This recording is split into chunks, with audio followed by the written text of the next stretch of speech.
Keempat, penggunaan chelating agent dan antioksidan. Ya, jadi reaksi oksidasi ini bisa dihambat dengan satu, bahan kelat. Ya, bahan kelat atau chelating agent ini adalah bahan yang dapat mengikat logam-logam yang dapat menyebabkan reaksi inisiasi. Bukan menyebabkan ya. Mengikat logam-logam yang dapat mempercepat terjadinya reaksi inisiasi. Jadi kalau dalam formula ada chelating agent itu buat apa sih?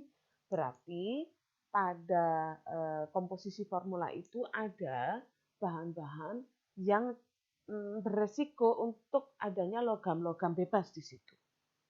Ya, atau bisa airnya bukan air demineralisata. Airnya hanya aquades. Maka masih akan ada mineral-mineral di mana mineral-mineral itu juga kadang-kadang juga ada mengandung logam. Makanya ditambahkan bahan pengkelat atau chelating agent. Ya, supaya dia bisa mengikat logam-logam yang ada di lingkungannya itu untuk mencegah percepatan pada reaksi oksidasi atau reaksi inisiasi di awal-awal. Ya. Oke, kemudian kalau bahan pereduksi atau bahan yang lebih mudah teroksidasi daripada bahan obat yang ingin dilindungi. Ini kita sebut sebagai antioksidan. Antioksidan ini adalah bahan pereduksi atau bahan-bahan yang lebih mudah teroksidasi. Jadi misalnya laju oksidasinya lebih cepat sehingga dia jadi tentaranya gitu loh. Dia ada di depan senyawa yang dia lindungi. Sehingga senyawa yang dia lindungi ini tidak teroksidasi, dia mengorbankan diri dulu untuk teroksidasi. Ya. Kemudian ke terminator, bahan terminator rantai. Jadi kalau BHA, BHT, dan propil galat itu bukan mencegah inisiasi. Inisiasinya tetap terjadi. Kalau chelating agent, ya, dia mencegah inisiasi. Kalau terminator rantai, dia bereaksi dan dia reaksi inisiasinya dan propagasi tetap terjadi. Tapi dia mencegah, dia memutus reaksi pada reaksi terminasi. Ya, jadi maka kita sebut sebagai bahan terminator rantai, BHA, BHT, propil. Jadi kalau saya tanya, kamu pakai propil galat, bagaimana propil galat dapat mencegah reaksi oksidasi? Nah, kamu harus tahu bahwa dia bekerja pada, dia memutus reaksi pada terminasi. Ya, jadi dia bereaksi dan tidak masuk dalam reaksi inisiasi. Dia mendonasi radikal hidrogen. Jadi dia memberikan radikal hidrogen, mendonorkan radikal hidrogen pada saat reaksi terminasi. Sehingga reaksi radikal dan radikal itu tidak akan terjadi. Ya, sehingga reaksinya bisa balik ke atas karena produknya kan belum stabil. Kalau sudah produk stabil maka tidak akan bisa terjadi reaksi reduksi. Ya. Oke, jadi ini bahan-bahan yang bisa kita gunakan untuk mencegah terjadinya oksidasi. Tidak hanya antioksidan, bisa ditambah bahan pengkelat, ya. Bahan pengkelat, chelating agent itu contohnya EDTA. EDTA itu kepanjangan etilen diamin tetraasetat, ya, EDTA. Asam sitrat itu juga bisa berfungsi sebagai chelating agent. Asam fosfat tartrat itu juga bisa. Kemudian kalau bahan pereduksi yang mudah mengalami oksidasi, yang kedua itu contohnya asam vitamin C, ya, asam askorbat itu mudah mengalami oksidasi. Bisa juga menggunakan natrium tiosulfat. Bisa. Itu merupakan bahan pereduksi yang baik. Ya. Oke, jadi dia bahan-bahan yang mudah mengalami oksidasi. Na-metabisulfit itu bisa. Ya. Oke, kalau yang terminator sudah jelas ya, BHA, BHT, dan propil galat.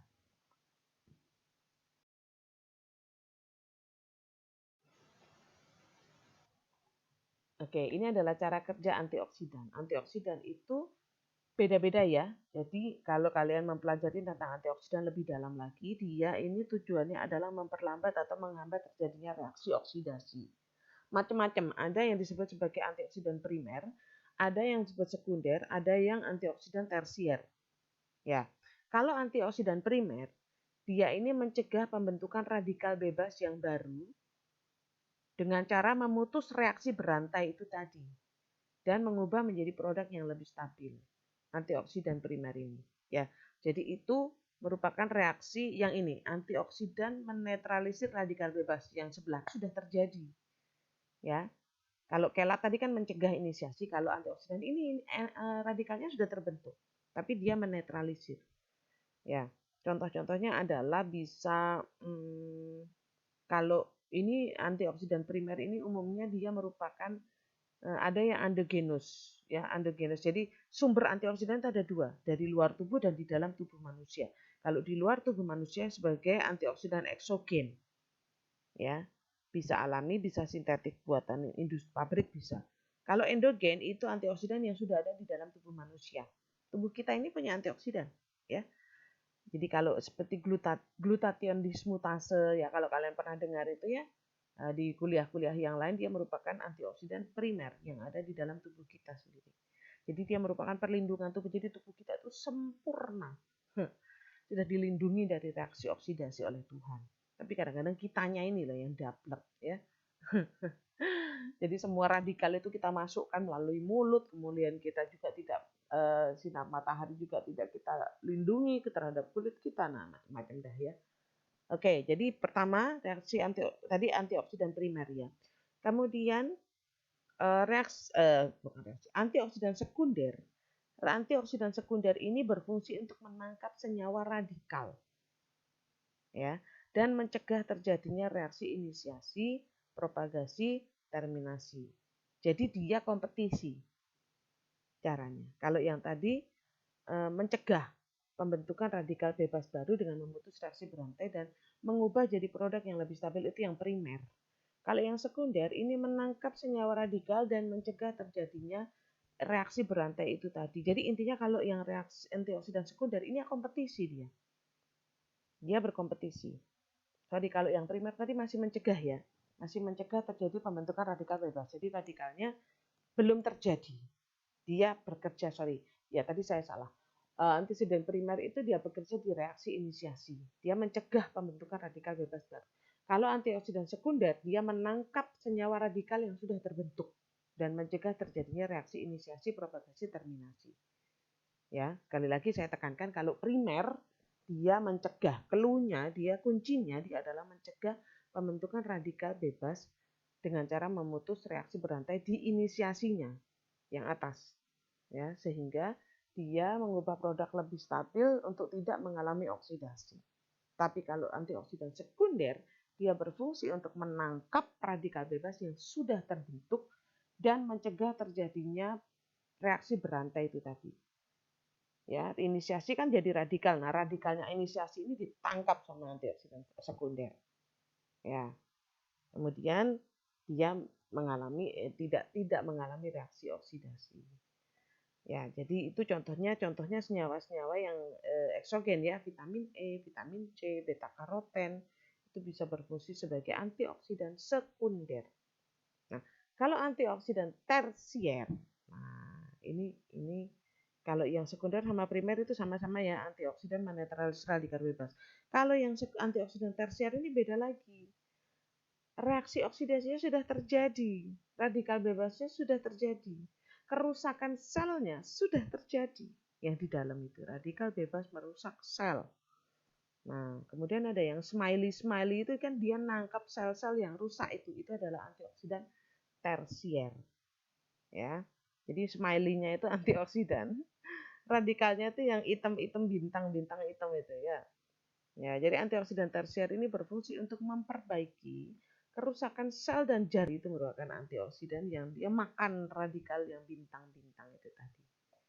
Ya, contohnya untuk antioksidan tersier, ini enzim-enzim yang ada di dalam tubuh kita.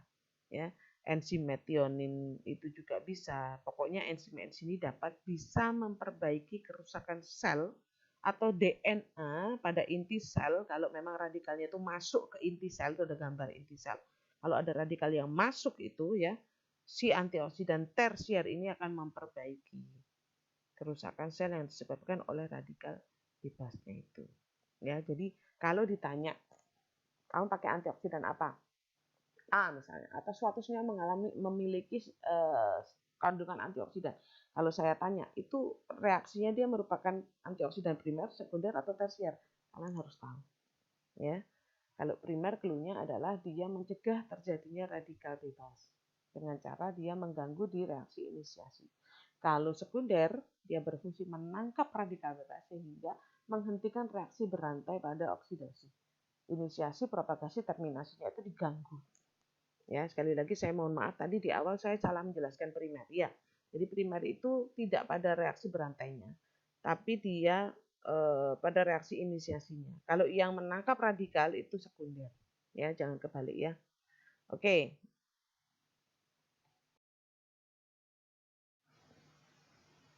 Nah, ini gambaran secara umum bagaimana antioksidan itu dapat meredus free radikal. Jadi antioksidan itu kaya akan elektron, ya, sehingga dia bisa mendonorkan elektron yang tidak berpasangan pada satu senyawa. Ya, free radikal itu tadi ada free radikal di mana free radikal itu ada satu elektron yang tidak berpasangan sehingga dia berfungsi dia semakin radikal. Nah, antioksidan ini kaya akan elektron sehingga dia bisa mendonorkan elektronnya. Sehingga radikal ini tidak lagi menjadi radikal karena elektronnya sudah jadi berpasangan. Aman sudah ya. Sudah eh, sudah couple, tidak jomblo lagi ya. Chemically reactive ampere elektron ditambah dengan electron donation menjadikan free radical itu menjadi stable electron pair is formed, free radical is neutralized. Jadi dia menetralkan free radical dengan memberikan satu elektronnya. Ya, baik hati banget nih antioksidan ya. Oke, jadi ini gambaran secara umumnya. Dan reaksi ini tadi ya antioksidan sudah saya sebutkan bagaimana pembagiannya, ada yang endogen, ada yang eksogen, ada yang primer, sekunder dan tersier.